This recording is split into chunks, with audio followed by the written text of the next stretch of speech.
Sapiegų parkas Sapiegų laikais jau išgyveno tokius gana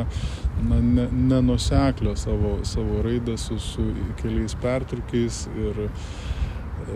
iš pirminio pačio laikotarpio net sunku pasakyti, kiek čia ko yra išlikę pirminių dešimtmečių, nes po to, kas keliasdešimt metų vis istoriniuose šaltiniuose minima, kad parkas apleistas arba nuniokotas ir ten tų medžių išlikę nedaug. Dauguma netgi centrinės dalies aliejų buvusių 18 amžiaus viduryje jau šiandien yra visiškai atsekamos ir išlikusios, neužsodintos, neužstatytos, kitaip tariant, ir daugelis tebėra apsodintos medžiais, dalis iš medžių yra siekiantis ir 18 amžių.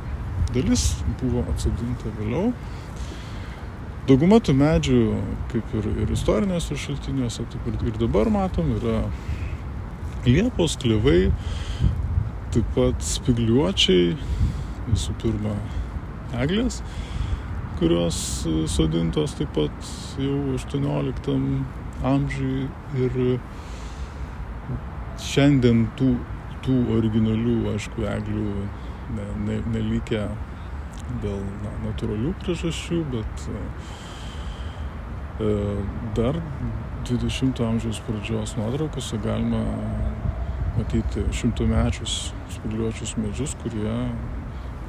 siejasi su tais šaltiniais 18 amžiaus, kuriuose minimi būtent